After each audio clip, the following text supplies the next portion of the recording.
Peregrinación con el Padre Ramón por Tierra Santa.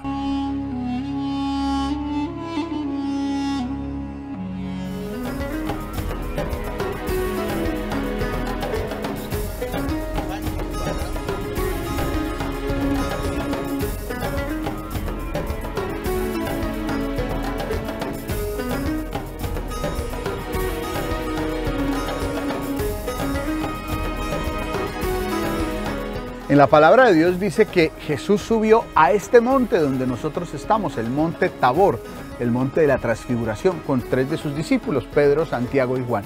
Y aquí en el monte se dejó ver cómo él era, divino. Y se le apareció Moisés y Elías. Por eso ustedes van a ver algunas imágenes que dentro de esta iglesia está Jesús transfigurado, Moisés y Elías y los discípulos. Fue una experiencia muy especial, porque fue la experiencia donde Jesús mostró quién era, el Dios con nosotros. Fue tan especial esa experiencia que los mismos discípulos dijeron: quedémonos aquí, hagamos 3 tiendas, no bajemos. Sin embargo, Jesús dijo: no, Señor, hay que bajar, hay que vivir la experiencia. Hay momentos hermosos. Por ejemplo, este momento tan hermoso que estamos viviendo con los peregrinos que están haciendo este viaje de todas partes de Colombia aquí a Tierra Santa. Son momentos hermosos, pero todo momento hermoso, momento con Dios, tiene también el momento de bajar a lo cotidiano, a lo diario y seguir adelante. Entonces, Cristovisión es para ti como el monte Tabor, como la transfiguración. Tú prendes el televisor y ahí te encuentras con el Señor que te anima, que muestra que siempre Él es el Dios de la vida que sostiene tu existencia. Cuando hacemos una peregrinación de estas, pues también sentimos que el Señor nos acompaña, que podemos descansar, que podemos hacer cosas muy bonitas. Pero también sigue la vida cotidiana, sigue la vida. El gozo de que el Señor nos acompaña nos alienta en este momento. Por eso sigamos adelante en este caminar que hemos emprendido. Un caminar donde vamos por los pasos de Jesús, reflexionando en las palabras de Jesús y situándonos en ese contexto que Jesús vivió. Seguramente Jesús hacía esto muchas veces. Nosotros subimos en una camionetica aquí para llegar acá porque es altico, pero a Jesús le tocaba subir. Y ahí en la montaña, como una experiencia maravillosa, se puede encontrar con su Padre del Cielo en el silencio de la montaña. La montaña en la Biblia significa el lugar donde yo me salgo de lo cotidiano para encontrarme con el Señor, para luego bajar y seguir en la vida diaria como debemos ser. De vez en cuando necesitamos la montaña. Puede ser ir a la habitación, encerrarnos y estar con el Señor un ratico. Puede ser salir a descansar un rato. Puede ser la capilla, el lugar de adoración. Puede ser tantas cosas. Pidámosle al Señor entonces que esta experiencia también te anime a ti a descubrir a Jesús. No solo como un buen amigo, como una buena persona, sino como el Dios revelado, el Salvador, que nos muestra que en Él todo subsiste, en Él todo tiene sentido.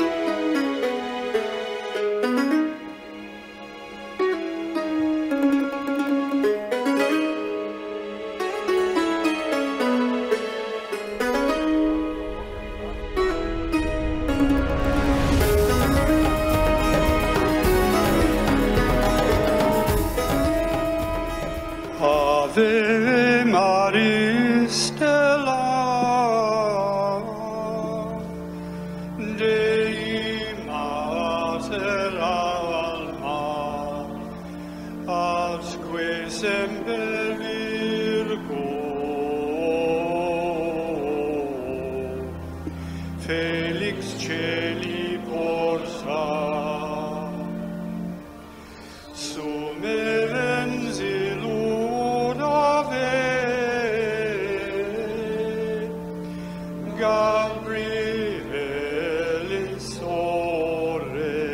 Tierra Santa había sacado una ley del Imperio Romano de que iba a decapitar a todo niño que nazca entre 0 y 2 años.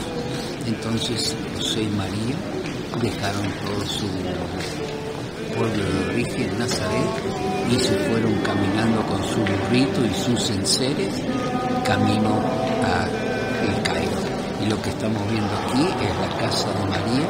Luego, cuando Elena, en el año 360, construye una capilla, conteniendo dentro de esa capilla la casa de María. Luego vinieron en el año 1100 a 1250 los cruzados y construyeron una iglesia, cuyos pisos podemos ver los originales de esa iglesia. Y en 1964 el Vaticano, con Pablo VI como papa, funda esta Basílica de la Anunciación. Es la iglesia más importante que tiene el Vaticano en todo Medio Oriente. Tu lites ejus, Virgo singulari.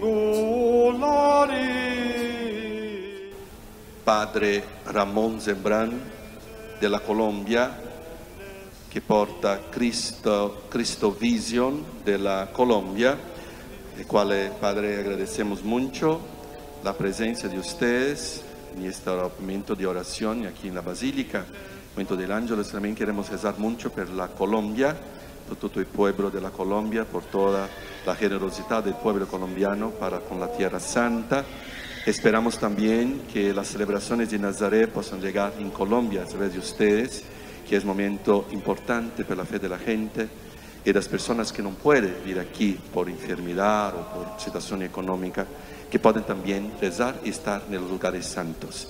Bienvenido también al Padre Fernando de Madrid y a todos los peregrinos.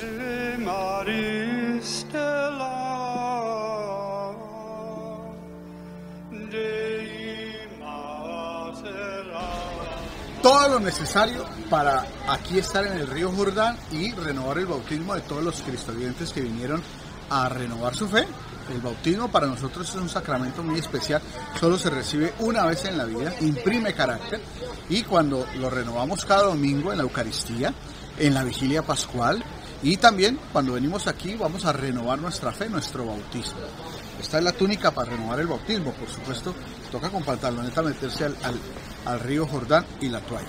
Pero sobre todo vivamos esta experiencia de fe, sabiendo que nuestra fe es la herramienta, el ancla que nos sostiene ante tantas tribulaciones y dificultades y nos lanza hacia la esperanza, hacia el amor. La fe en Dios, renovar nuestra fe en Él, actualizar nuestra fe, redescubrir a Jesucristo como el centro de nuestra vida. Ese es el sentido de renovar nuestro bautismo.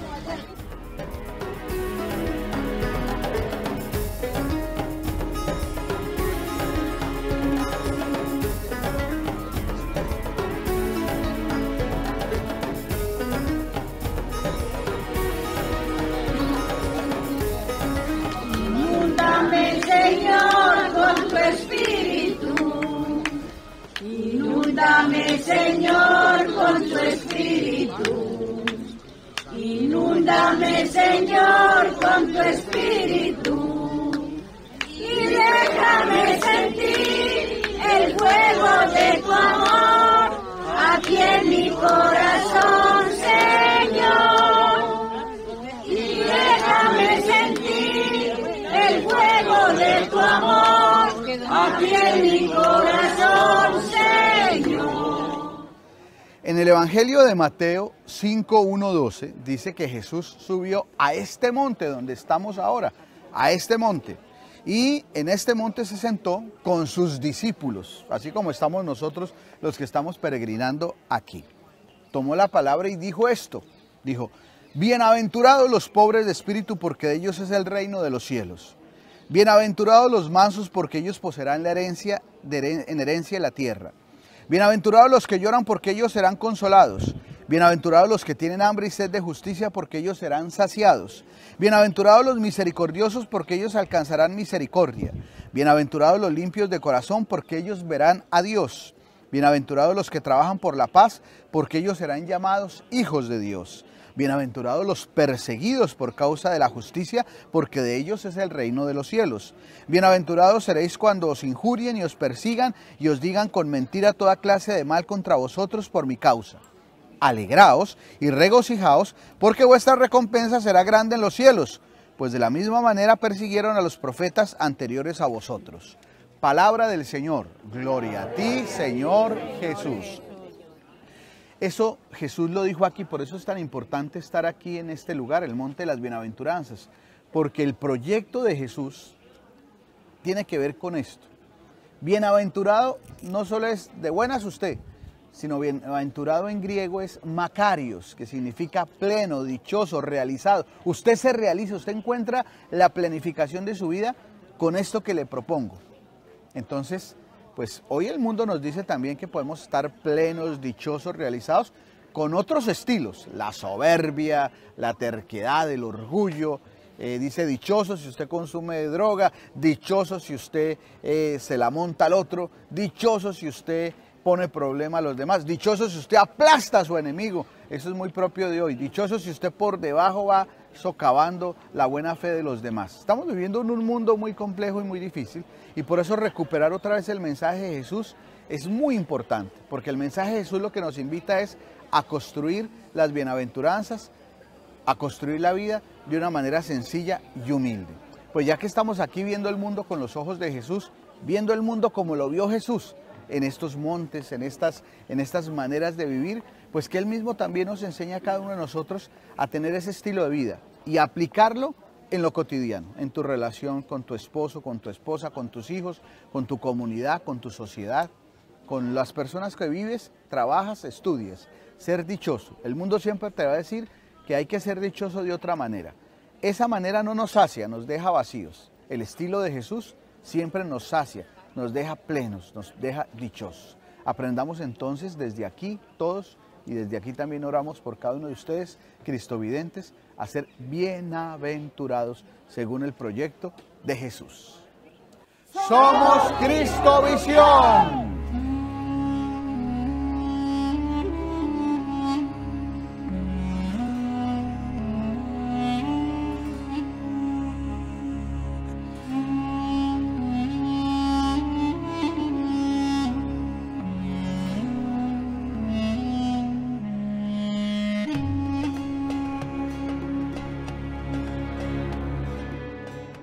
Pescado crudo. No sé si a ustedes les guste. Muy rico. Tal vez con un poquito de limón queda mejor. Pero este pescado es de este famoso mar. Le decimos mar, es el lago de Tiberíades. ¿Ya? Este es el mar donde Jesús estuvo, seguramente con sus discípulos. En este mar se movió. Y quería compartirles primero el pescado, que es muy rico. Bueno, al que le gusta el pescado crudo, pero es rico. Pero además, lo que significa para nosotros los creyentes este lugar. Porque es el sitio donde Jesús hizo muchas predicaciones, curó a muchas personas, llamó a sus discípulos. Unas barcas como estas, ¿ya? Que ustedes ven allá pasando. Vamos a montar en alguna de esas barcas. Estamos en Tiberíades. Actualmente pues es una zona muy turística, pero quería empezar formalmente la peregrinación aquí con ustedes, los que nos ven en Cristovisión, porque este mar nos dice mucho. Nosotros le decimos mar, propiamente no es un mar, porque no es agua salada, es un lago, es agua dulce. Estamos a más de 300 metros por debajo del mar. Y aquí Jesús, ¿se imaginan ustedes cuántas veces no hizo oración? ¿Cuántas veces no desarrolló su vida y sus relaciones con sus discípulos en el pescado, con el pescado? Eran pescadores. ¿Cuántas veces no hicieron lo mismo que nosotros? Comer este pescado así. Comer este pescado así. ¿Cuántas veces Jesús no lo hizo? Y pues, está rico el pescado, hay que reconocerlo. Y pues nosotros también, queridos cristovidentes, vamos a caminar con Jesús en las tierras donde Él estuvo. No solo para una cosa turística, ¿no? Sino también espiritualmente descubrir cómo en este mar, así es la vida, como este mar. Hay veces la vida está tranquila, apacible. Podemos ir en la barca de nuestra vida de una manera sabrosa, sin problema. Pero cuando este mar se encrespa y cuando viene la tormenta, cuando la cosa se vuelve muy complicada, madre mía, pues eso siempre nos enseñará a caminar sobre el agua. Va a ser muy significativo cuando estemos en la barca. Luego van a descubrirlo porque ustedes también están ahí. Recuerden que siempre en esta peregrinación los tenemos presentes y oramos por todos ustedes. El mar de Galilea, el lago de Tiberíades. Ya regresamos con Peregrinación con el Padre Ramón por Tierra Santa.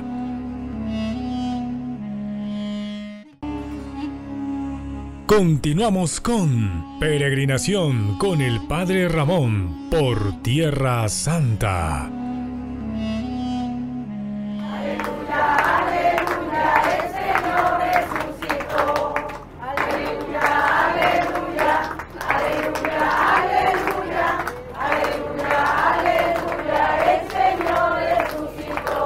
El Señor esté con ustedes. Lectura del Santo Evangelio según San Marcos. En aquel tiempo, un escriba se acercó a Jesús y le preguntó: ¿qué mandamiento es el primero de todos? Respondió Jesús: el primero es: escucha, Israel, el Señor nuestro Dios es el único Señor. Amarás al Señor tu Dios con todo tu corazón, con toda tu alma, con todo tu mente y con todo tu ser. El segundo es este: amarás al prójimo como a ti mismo. No hay mandamiento mayor que estos. El escriba replicó: muy bien, maestro, tienes razón cuando dices que el Señor es uno solo y que no hay otro fuera de Él, y que amarlo con todo el corazón, con todo el entendimiento y con todo el ser, y amar al prójimo como a uno mismo vale más que todos los holocaustos y sacrificios. Jesús, viendo que había respondido sensatamente, le dijo: no estás lejos del reino de Dios. Y nadie se atrevió a hacerle más preguntas. Palabra del Señor. Gloria a ti, Señor Jesús.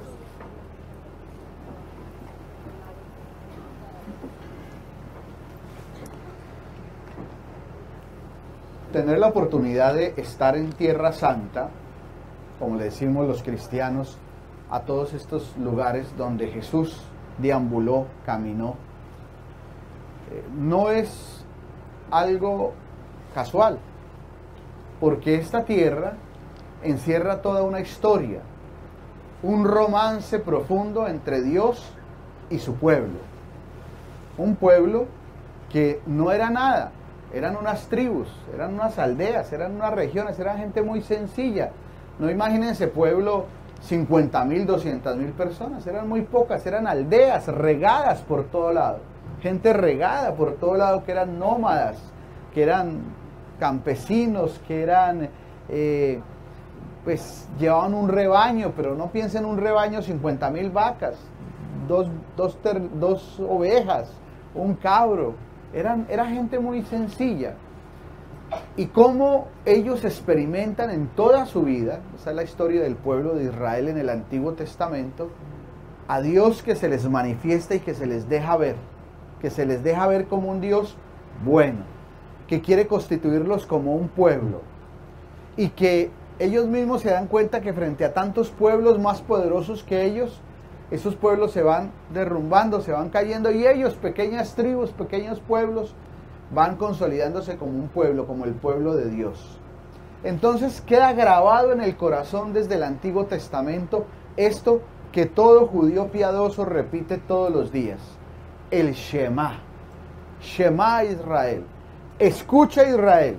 Israel es el pueblo que les estoy diciendo, el pueblo de Dios, el pueblo de Israel. Escucha esto, no se te olvide, grábalo en tu corazón y transmíteselo a los de la siguiente generación. Escucha. Primero, esta actitud es fundamental en la vida de un cristiano. Escuche, no hable tanto, cierre el pico por el amor de Dios y escuche a Dios. Eso es fundamental, ¿sí? Eso es fundamental. Cosa difícil, cosa difícil. Nos gusta hablar mucho, mucho, mucho. Y Dios lo que quiere es escucha. Shema, escucha. Escucha lo que te voy a decir. Escúchalo, no para que te entre por aquí y te salga por aquí. Escúchalo para que lo guardes en tu corazón y para que eso sea garantía de que no te pase lo que a otros pueblos. Israel, a lo largo de su historia como pueblo, como nación, los hijos de Israel se dieron cuenta que habían otros pueblos más grandes que ellos. Babilonia, Siria, Persia, una cantidad de pueblos. Roma, la misma Roma. Y todos esos pueblos, después de un tiempo, ¡pum!, se derrumbaban. Pero ellos continuaban y continuaban. Si escuchaban, ponían por obra esto y lo guardaban en su corazón y lo transmitían a las generaciones que venían después de ellos. Que el Señor es el único Dios, que no hay otro Dios. Donde tú, en tu corazón, pongas otro Dios, se empieza a derrumbar todo en tu vida. Tengas plata, tengas juventud, tengas belleza, tengas fama, tengas lo que quieras. Si pones a otros falsos dioses, ídolos, en el corazón de primero, se derrumba tu vida. No porque Dios se ponga bravo, no es que Dios te castigue por eso. Dios te está diciendo, escucha, si esto haces, siempre te va a ir bien. No porque yo te castigue, sino porque tu condición humana, cuando es libre y decide irse por otros dioses, la embarras. ¿Ya? Eso es algo que hay que aprender. Escucha. Si escuchas lo que Dios te dice, siempre te va a ir bien. Si eres desobediente y no escuchas lo que Dios te dice, te va mal, hermano, te va mal. No porque Dios te castigue. Nosotros somos tan sinvergüenzas que después de que la embarramos, le echamos la culpa a Dios. Es que Dios me castigó porque no hice lo que Él quiso. Eso es ser infantil, eso es ser inmaduro. Dios te dijo, este es el camino, te garantizo que por ahí te va bien. Pero si tú quieres hacer otra cosa, ya es problema tuyo. ¿Cómo te irá? Pues, como decimos popularmente, como los perros en misa. ¿Ya? Entonces, vale la pena esto, escucha esto. Es un solo Dios. Ámalo con todo el alma, con todo el corazón, con todo el entendimiento. Ámalo. Mire que cuando Jesús le pregunta al escriba, un ilustrado judío, ¿qué es lo más importante? Jesús no dice otra cosa más que lo que ya estaba escrito.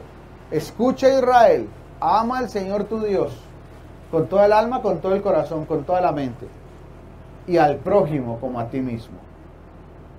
O sea, esto no es un invento, esto está en la palabra de Dios. Es central en la vida de un creyente.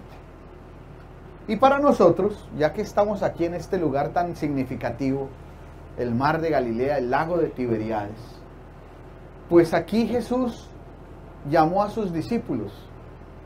Y aquí los discípulos, dice la palabra, dejaron sus redes y lo siguieron. Aquí estos discípulos aprendieron a recrear el Shema, el amor de Dios con todo el alma y con todo el corazón y con toda la mente, siguiendo a su Hijo amado, Jesucristo. Recrearon su manera de seguir y de tener en su corazón. Pero aquí empezó la historia con Jesús. ¿Saben que la historia de los discípulos con Jesús aquí fue una historia llena de amor, como la historia de Dios con su pueblo? Pero fue dramática. Porque aquí en este mar donde ellos eran diestros pescadores, confiaban mucho en ellos mismos. Y cada vez que confiaban mucho en ellos mismos, se hundían, no tenían pesca.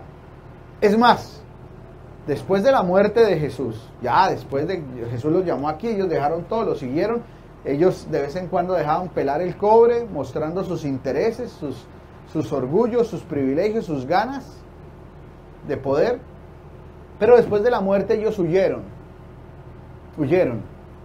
se fueron. Recuerden que cuando crucificaron a Jesús, todos salieron corriendo, menos Juan, que estuvo ahí al lado de él. Pero va a ser algo interesante. Después de la resurrección, hoy en domingo estamos celebrando la resurrección. Después de la resurrección, parece que los discípulos volvieron otra vez aquí. Porque ¿qué eran? ¿Qué eran? Entonces, ellos dijeron, se acabó este cuento, mataron a este amigo, luego volvamos a hacer lo que sabemos. ¿Qué sabemos hacer? Pescar. Se acabó esto. Volvamos a lo que sabemos hacer, pescar. Volvieron otra vez aquí. Así como estamos nosotros en este momento. No tan cómodos con su cachucha, con sus gafas oscuras, no tan cómodos. Pero sí vinieron aquí otra vez acá. ¿Ya? Y en este silencio, vean ustedes esto. En este silencio, en este mar, empezaron otra vez a recordar. Es imposible que ellos no hubiesen recordado las palabras de Jesús. Lo que Jesús les dijo es imposible. Si a nosotros se nos muere alguien y lo tenemos presente todos los días, ¿cómo sería ellos que vivieron, conocieron, se dejaron seducir por el Maestro? Entonces aquí empezaron otra vez a recrear todo lo que Él les dijo. Y aquí en este lugar, el resucitado empezó a hacerse presente en medio de ellos. Dice los textos que ellos estaban echando las redes y que vieron como un fantasma. Es una manera bíblica hermosa de decir, el asunto de reconocerlo otra vez vivo y resucitado no fue tan fácil. No fue de la noche a la mañana. Tuvieron ellos que poco a poco entender todo lo que Él les dijo, hasta la celebración de la Eucaristía, cuando los reunió, entender todo para empezar a darse cuenta, es que lo que nos está diciendo es que Él iba a vivir de otra manera en medio de nosotros.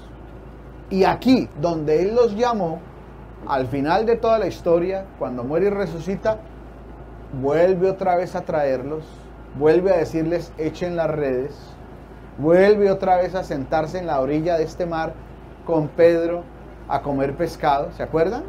Toda la historia que comenzó aquí, después del drama de la muerte y la huida, Él los volvió otra vez aquí, en su diario cotidiano vivir, en lo cotidiano del día, los volvió otra vez a traer, los volvió a traer y a seducirlos. ¿Se acuerdan que Pedro lo negó? Aquí en esta orilla del mar, ¿qué le dijo a Pedro? ¿Me amas? ¿Me amas? ¿Me amas? Las 3 veces que lo negó, Él le pregunta las 3 veces que si lo ama. ¿Sí ven? Es decir, aquí volvieron ellos a recrear el Shema. Realmente Dios no nos llama por nuestras grandes condiciones humanas.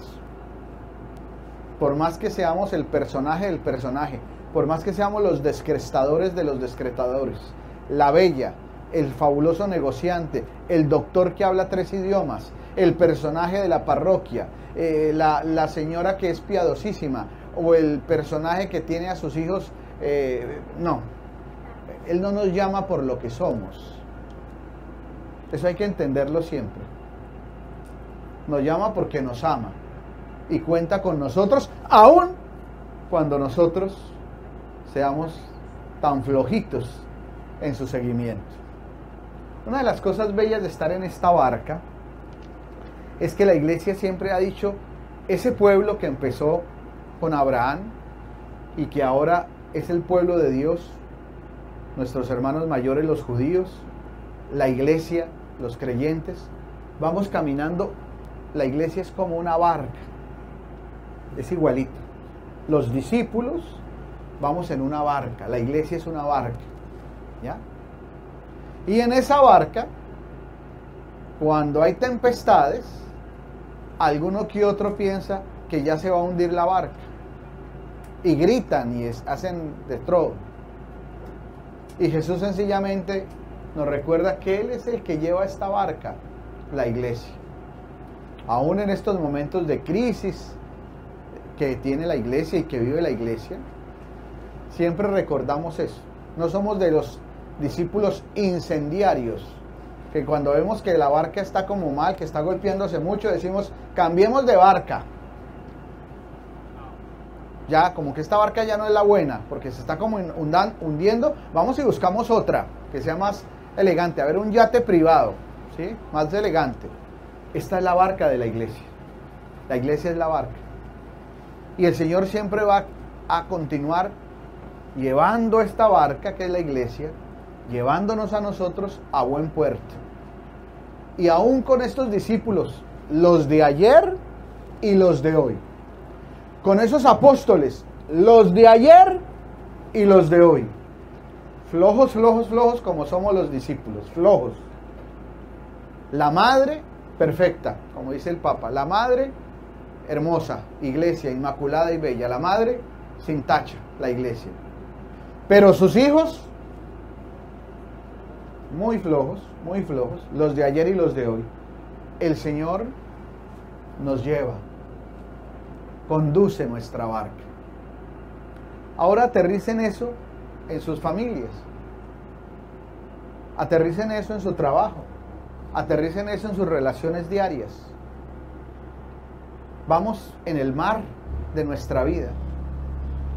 Seguramente usted va a experimentar que algunas veces se le hunde su familia, se le hunde la vida, se le hunde sus negocios.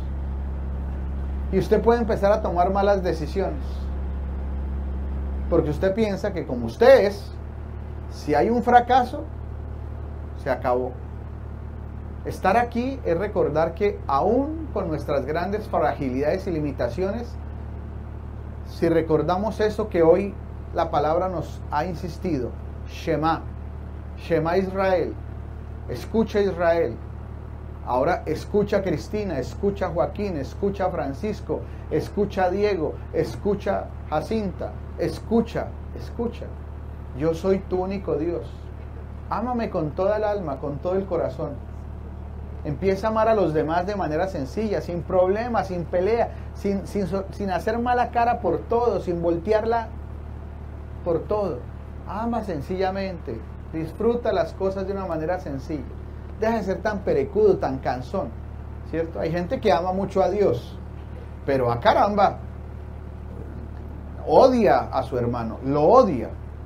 Entonces uno dice, bonito que ames a Dios, que te arrodilles, que reces, que te fascinen las cosas religiosas. Hola, pero qué cosa tan complicada esta persona para construir relaciones normales con la familia, con los hijos, con todo el mundo. Es amar a Dios y amar al prójimo, al otro, como a uno mismo. O sea que si usted es un problema con los demás y los demás están cansados con usted, es que usted no se quiere a usted y tampoco quiere a Dios. Porque si uno quisiera a Dios, dejaba de pensar que es el que tiene la razón, que las cosas se deben hacer así, que si no se hacen como usted quiere, que si... No, construimos juntos, estamos juntos en la barca. El Señor quiere salvarnos a todos, no solo a usted. El que dirige la barca es el Señor. Él nos va guiando con la fuerza de su Espíritu y con la fuerza de su palabra. Entonces pidámosle al Señor en este día una profunda conversión del corazón, de nuestra vida, de nuestras actitudes, de nuestras maneras de hablar, de pensar, de decir las cosas. Pídanle eso al Señor. No se desesperen, no armen tormentas en vasos de agua. Ya que estamos aquí en el mar, la gente arma tormentas en vasos de agua. El Señor sostiene, así como sostiene esta barca, sostiene la iglesia, sostiene mi vida, esta tormenta que estoy llegando por la vejez, por la falta de dinero, porque estoy solterón, porque estoy solterona, porque las cosas no han salido como yo quiero, porque tengo unas frustraciones debido a X, Y o Z. El Señor me sostiene. Él quiere que Él cuenta conmigo, me anima, me lleva, me ama. Pidámosle eso al Señor de una manera especial en este día, para que Él vaya en el mar de la vida siempre sosteniéndonos. Una de las cosas más bellas, cuando ya estaba en la mitad, como estamos nosotros, estamos en la mitad del mar, estamos en la mitad en este momento del mar. Una de las cosas más bellas es que cuando están en la mitad del mar, el mar estaba tormentoso y Él sencillamente parecía que estuviera dormido, se levantó, calmó todo y siguió. Así es el Señor con nosotros. No dudes que en la tormenta no sientas que estás solo, no armes tormentas en vasos de agua. Recuerda que el Señor, siempre su palabra, su presencia está en medio de nosotros y Él aquieta cualquier tormenta. Personal, cada uno piense, ¿cuál es su tormenta personal? ¿Cuál es su tormenta personal? Estoy alborotado, me llegó la infidelidad, me llegó una vieja, un man que no es el mío, mi esposa no es el mío, y como que me alboroté y como que estoy como solo pensando en esa vieja, en ese man que no es mi esposo, mi esposa. O estoy llegando a los 60, 70, 80 años y entonces se me está alborotando todo porque ya soy viejo y se me olvidan las cosas y empiezo a pelear y a ser amargado. O entonces resultó que como yo era mal geniado me quedé solterón y entonces soy un peleón de tiempo completo y ya todo el mundo como que se está aburriendo conmigo. O mi cabecita no está funcionando ya como antes. O mi corazón está un poquito cansado. ¿Cuál es tu tormenta? Jesús puede calmar esa tormenta. Ten la seguridad, solo Jesús. Puedes ir al psiquiatra, puedes ir al psicólogo, puedes tomar pepitas que te diga el psicólogo, toma estas pepitas para que duermas más y para que no friegues tanto. Pero eso ayuda, pero también ayuda que abras tu corazón a Jesús. Él puede calmar tu tormenta. Él puede hacer que aún que te sientas, que te hundes como Pedro, Él te saca. Y te dice siempre, qué poca fe tienes, ¿por qué no has creído? Eso es estar aquí en el mar de Galilea. Eso es estar aquí en el lago de Tiberíades. recordar que el Señor nos ama y que si nosotros, por lo menos con nuestras limitaciones, tratamos de amarlo a Él y al prójimo, Él hará que lleguemos a puerto. Algún día en este mar, la barca de la iglesia será conducida a puerto seguro. Y este banquete eterno que es la Eucaristía se prefigurará plenamente cuando veamos cara a cara a Dios y sintamos que Él nunca nos ha soltado de sus manos. Y que cuando estemos cara a cara con Él, tendremos evidencia clara de lo que solo sacramentalmente hemos visto, que Él nos sostiene. Cuando nos muramos y abramos nuestros ojos en Él, nos daremos cuenta que Él siempre ha sostenido nuestra barca y nunca la ha soltado.